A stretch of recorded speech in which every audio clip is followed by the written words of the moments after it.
So Chassidus gives us a new way of seeing things in this world. Things that remain the same, but we see it differently. How? How does it work? Let me give you an example. The study of Torah.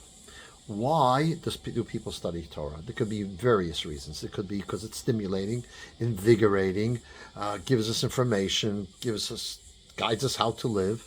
It's a way of doing what Hashem wants of us.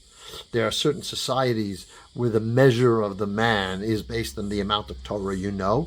So you want to be great. To be a great man in those societies is by learning lots of Torah. It makes you better lawyers. So these are all practical reasons of why someone could study Torah. What Chassidus comes along and tells us is a whole different understanding. When we study Torah, we are studying the mind of God. We are connecting to the mind of God. And we're allowing God's perspective to become our perspective. Furthermore, there's a great story here. A young man came to the Rebbe, asked advice about something. The Rebbe said in order to fix that issue he was dealing with, he has to learn many hours of Chassidus.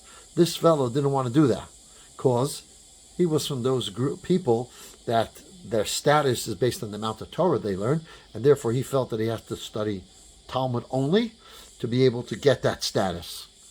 And the Rebbe told him, you know what, if that's the reason you're studying, when things turn, you might throw it away altogether. In order for that not to happen, you have to study Chassidus. And the Rebbe gave him the following example. He says, when a child hasn't seen a father for a long time, and then sees him, and he runs to him and he embraces him. Why does the child embrace the father? It's not to do the mitzvah of honoring your parents. It's not because he wants to connect to his father. It's not because he wants something from the father. It's just a simple feeling that you see your father and you haven't seen him a long time, you just want to embrace him.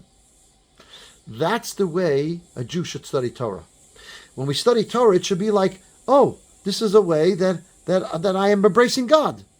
This is a way that I'm connecting. It's just an automatic feeling of someone who appreciates that what Torah is, that it is the God invests himself in Torah, and so therefore you want to study Torah because you want to embrace God. This young man asked the Rebbe, have you ever seen someone like that? And the Rebbe said, yes. Through the learning of Chassidus, you actually get that feeling. And someone once related a story that they saw one year after Hakafot by the Rebbe. Now you have to understand that the Rebbe's Hakafos were started at 1 o'clock. So he would sit and talk for about 6 hours beforehand, if I bring him. Again, Chassidim would come together and the Rebbe would talk for 6 hours with short breaks of singing in between. And then there would be Hakafos, dancing with the Torah for another couple of hours. So about 2 to 3 in the morning, the Rebbe would finish Hakafos and he'd go into his room. This one person saw it. The Rebbe comes into his room, throws his hat off his head, turns around, takes a Gemara from the shelf, and just engrosses himself in the study of the Talmud. Engrosses himself. It's almost like a feeling of, I missed you so much. Oh, wow. Now I can finally learn. The Rebbe had that. What the Rebbe was telling this young man, that's how he viewed Torah. When we study Torah, it's like embracing God. That perspective you get from Chassidus. That's the idea that Chassidus reveals, gives us a new light to what Torah is. And so too with every aspect of life.